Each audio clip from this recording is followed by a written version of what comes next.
I think it's necessary from the point of view of readers of the plan to understand the legal context within which this document is written, because it's a statutory document.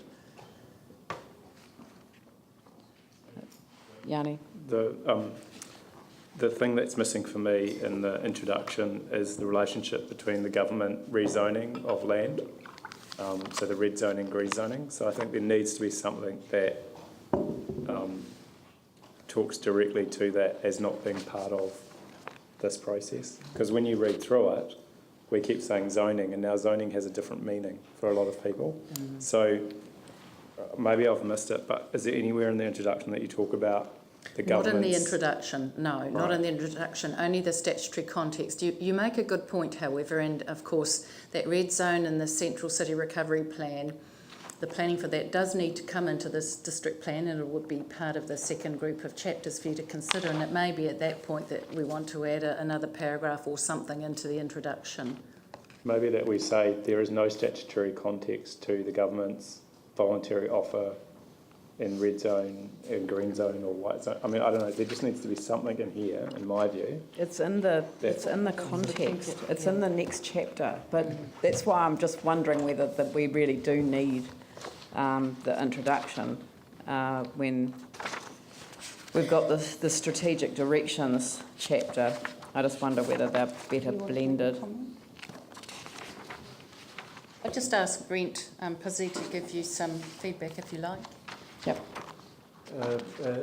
In my view, Council, it's simply useful for readers to have an introductory paragraph that helps lay people understand how a plan works.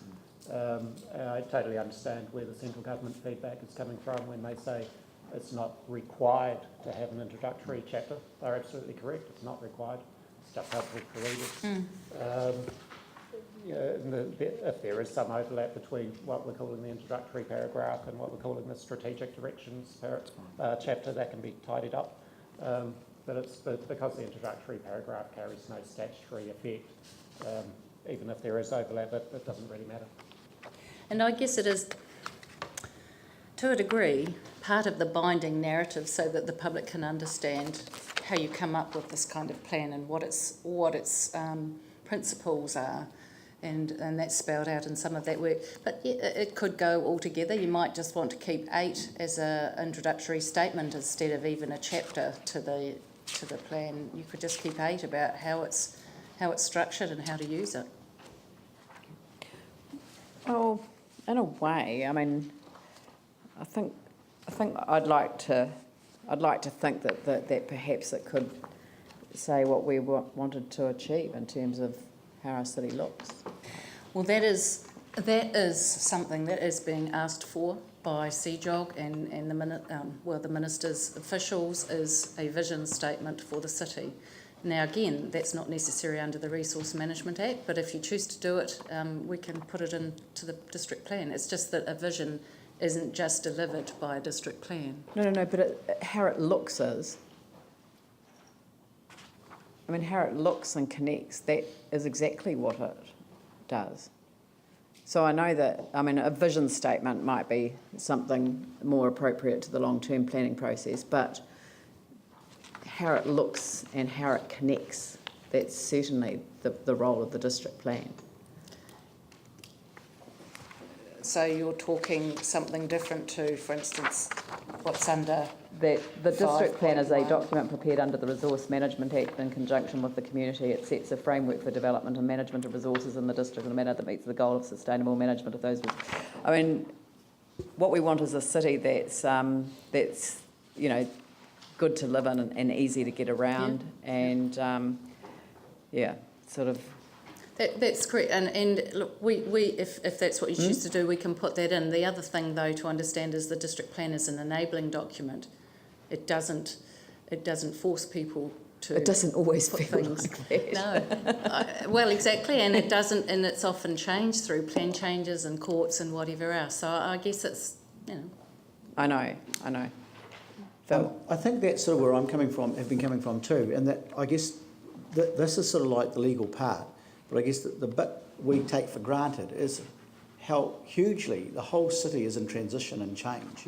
And so it's sort of like from that perspective in terms of how we move to, to rebuild our city. And I guess that's the bit that I'm looking for. I'm aware, as you pointed out, that it is under the 4.2 and that, but it's like a beginning part to me for our whole plan for our city, because this has never happened before. It's a very unusual plan, in effect. Might I suggest, Madam Chair, that we can continue this part of the discussion once we've gone through the strategic directions I think chapter, so. because I think there's a lot of overlap with what I think there is about. a lot of overlap with the two chapters. So let's move on to the... So let's just move on to the draft maps, because these rules mean nothing to you unless you can see where in the city they relate to. Yep. So you've all got this in front of you. The first page, of course, just shows you the whole city and which map to look at. And the second page is the legend. You all know how to read legends. The legend will increase hugely once we have another 13 odd chapters to bring to you. Just a couple of points that I would make. If you're looking at the legends page, note that there are zones and notations and then other information, and they're different types of rules. And there are also large grey areas on a lot of these maps, for instance, like that. And the grey areas are areas that haven't yet been zoned, so they're obviously not going to be zoned the current types of zones that we're talking about in the next few chapters. They're going to be zoned through the second tranche. So that's what the grey stands for, just areas that haven't been zoned.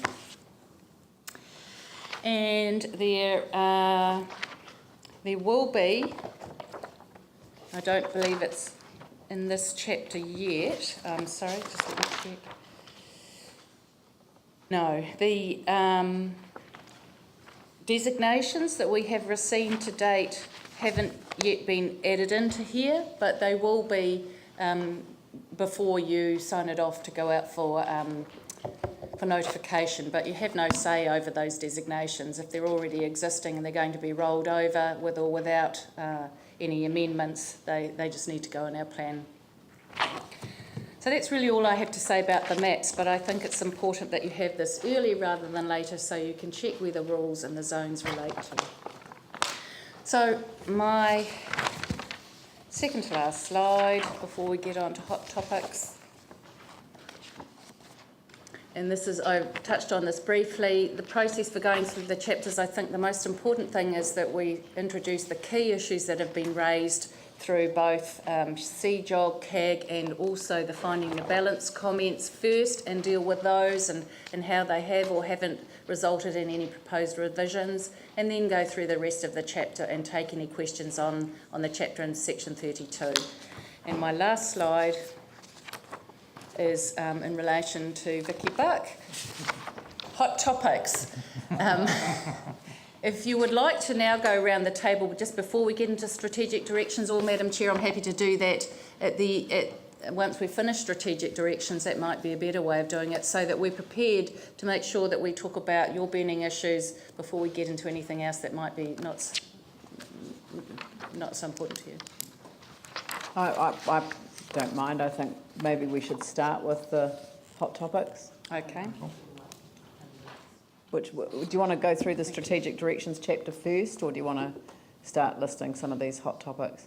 I'm happy to start putting out what the concerns are. Yep. Okay. So who would like to start? I think Vicky might like to start with that. I just have one. Because the rest have been quite limited in submissions. The one that I've had hundreds of comments on is the redesignation from Living 1 to Living 3 in the North Riccarton area. And given that every single submitter has been wanting it to retain as Living 1, and where a community is so united on something, I'm totally fine about backing them on that.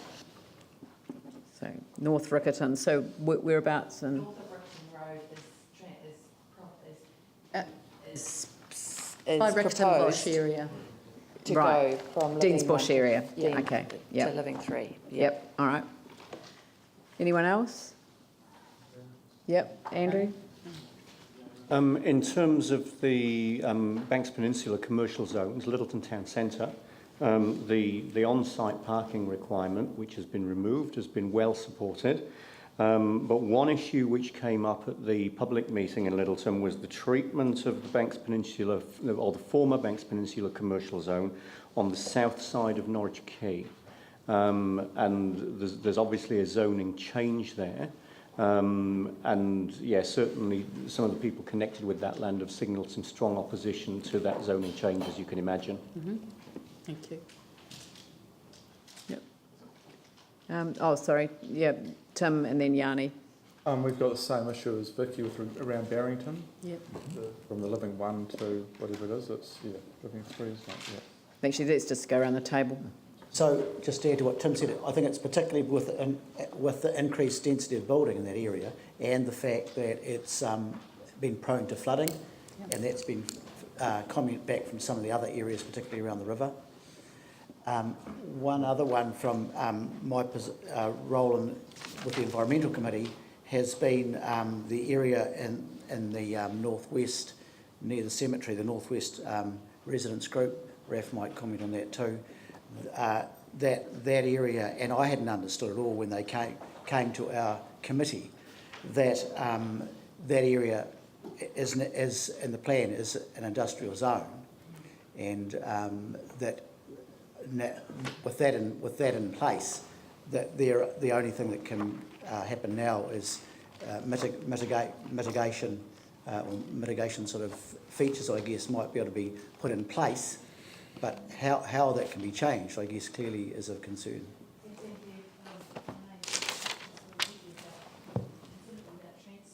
Turn your microphone on. Sorry. Transport, getting in and out of there was going to be problematic too. The only access off Johns Road. Yep.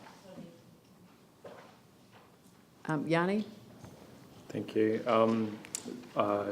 Woolston, an overall plan for Woolston. Just don't quite know what's happening there. Would welcome the opportunity to discuss. Yep.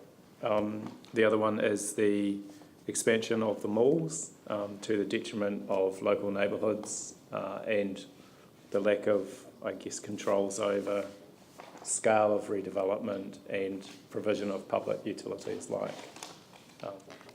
bus interchanges, for example. I think one of the other things when I look through the submissions is that we haven't heard from children or young people at all, pretty much. And given that we're building a city for the future, for them to enjoy, I feel really concerned that we seem to have not heard their voice in the pre-engagement. And I do also wonder whether or not we've actually heard enough from some of the areas that have been hit really hard with the flooding and the earthquakes, and whether they're just not tuned into this process at all when you look through. So those are my concerns. Okay. Anyone else? Pauline. No. I've just picked up a bit of feedback that people are a little unclear about the link between the accessible city transport plan and the big greater transport plan, that doesn't link, and it's hard to envisage the direction of our traffic, because what's going to change? Are people going to come back? Are they going to stay? So there's a lot of confusion about that. Raf? Yeah, just to reinforce what Phil said, that there is very, very strong opposition to the proposed zoning changes in the Avonhead area. Is that residential, sorry? Yes. No. Yeah. Well, it's not residential, it's the planned industrial. Yeah. Oh, right. I think what was disappointing is that a lot of the residents turned up to the meeting to be told that this had already been decided by Sarah and that they would have no say in it, and that's not what was communicated to them by the mayor or the minister. And I think we need to be very clear on our communication there, because that's going to be very strongly resisted. And I have to admit, I can't see any foundation for proceeding with that type of zoning in that space. It makes no sense to me. It was coloured in, in a way that it wasn't obvious when the draft land use recovery plan was out in the public arena. It wasn't obvious that it was designated as as Greenfield's industrial development. So, and so I think that people felt that they've been trapped into a situation where they couldn't influence the result because it's now labelled as Greenfields Industrial. I can understand that. Yeah. And however, it is currently marked down as Greenfield Industrial in the Land Use Recovery Plan. But there is business, rather. there is potential to go back to the Minister and say this would be an adjustment to the Land Use Recovery Plan that our council would be keen to pursue. If you wish to do that, yes. Yeah, so that might be a solution that we would look at. Yeah. Phil? Yeah, look, I think because of I misunderstood it as chair of an environmental committee, and I think, and that given that, and other, I'm sure rest of our committee, given that, you know, I think in terms of our processes to be fair to those residents, a further conversation with the Minister, I certainly would strongly support. Yeah. Yeah, I think that is the way out of it, but I mean, I'm not saying that I have the powers of persuasion, but I should indicate that I've had an initial conversation just offline with the Minister to see whether there was an appetite and there is potentially some room to move. So I would like to be able to review that, but I really want us to have a considered discussion around the issue so that I can go with a very clear backing of the council. Jimmy? Except Vicky, she mentioned earlier, the northern part of the Rickton Road. I also got the 3 email, but the one email particular on behalf of the Pierce Week neighborhood support group. Their particular concern in the Upper Rickton area. Which neighbourhood group? It's a Pierce Week. Oh, okay. Pierce Week neighborhood support group, 14 people. Church Corner, yep. The Church Corner, the strongly propose the zoning change to the high density residential zone. Yeah. Okay. Because they concern the particular way we getting worse in the parking issue, traffic congestion issue, noise issue. It's kind of, yeah. Okay. Yep, Jamie? Just the 3 ones that I had there, and it's been touched on twice by Phil and Raf, but yeah, the Northwest Industrial, Avonhead Industrial, really hot topic from all of Christchurch's perspective, not just as a Northwest councillor. The other one that I guess I'd flag as a hot topic that I wouldn't mind getting some more discussion around is just central city parking requirements and that sort of stuff. I've heard that as a bit of a recurring theme. And the third one, it was put quite well when we met informally with the Property Council, but I think delving into a bit more, and I've heard this more informally from a range of different people about how the strategic principles look great, but how the individual chapters really do tie together and what basis we have to say that it can actually contribute or lead to those strategic principles, and I guess the case studies around that, and making sure that the plan is holistically works, and that's something that I've heard from a range of people from a long period of time, and it was put quite well informally to all of us yesterday. Yep. Yes, thank you. I do understand you've had a presentation by the Property Council, and we are meeting with them again later this week to work our way through some of those issues that they've raised. Is that it? Thank you everybody for that. Oh. Yep, Ali?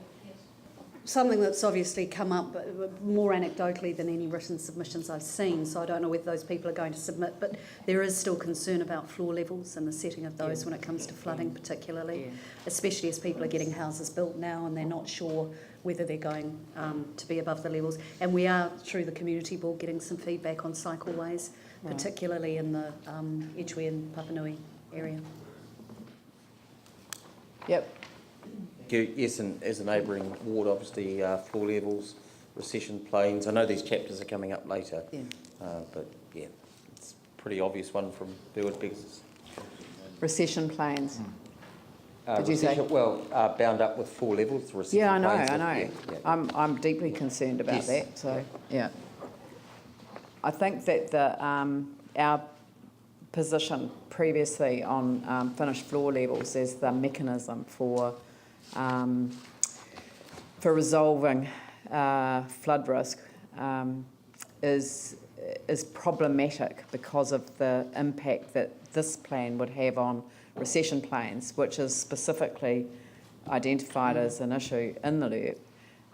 But it's just kind of like the double whammy for people who cannot improve their position because they don't have the financial resources to do so, and then they have their neighbour looking at them as well. So I think it is going to be a hot topic and something that we need to really spend some time on.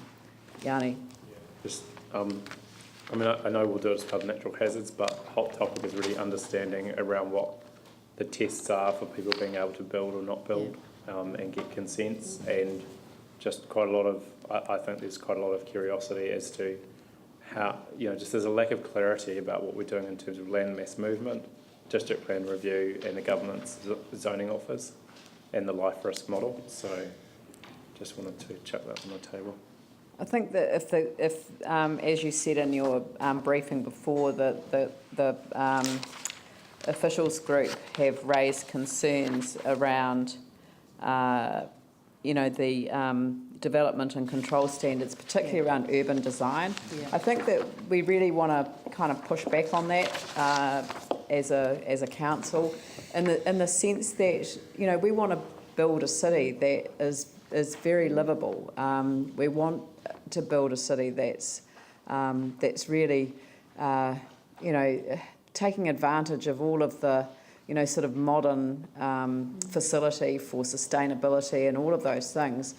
And I mean, all of the research that I've done on sustainability says it pays for itself many times over within a relatively short space of time. So maybe the plan needs to be a little bit more, maybe it is a thing for the introduction, is to really nail that issue about how little the front end cost is for the long-term return for the whole community. It's not just a benefit to the individual homeowner, it's actually a benefit to the environment that everyone lives in. So maybe we should be selling the story a little bit better as part of that introductory comment.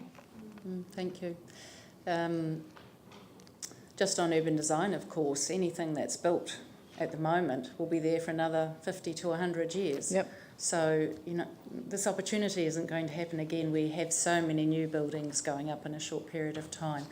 But thank you all for your comments. Oh, sorry, Phil, another one? No, I was just going to briefly strongly support that. For example, in Beckenham, and I think I've already said it, Bridget, people are really disappointed with the build that's there. That's urban design. The current plan allows that. We accept that. And Morehouse Ave, there's other examples. So I think there's quite a strong view around what the minister said. Thank you. Yep, Rev. Sorry, the mention of urban design just woke me up a little bit there. I have a little bit of an issue with too much prescription around urban design. Like if I was building something, I would not want to subject it to some urban design panel. And I think we have to be a little bit careful not to get to the point where no one can build anything because it doesn't fit with some prescribed articles. So that's just a bit of personal feedback.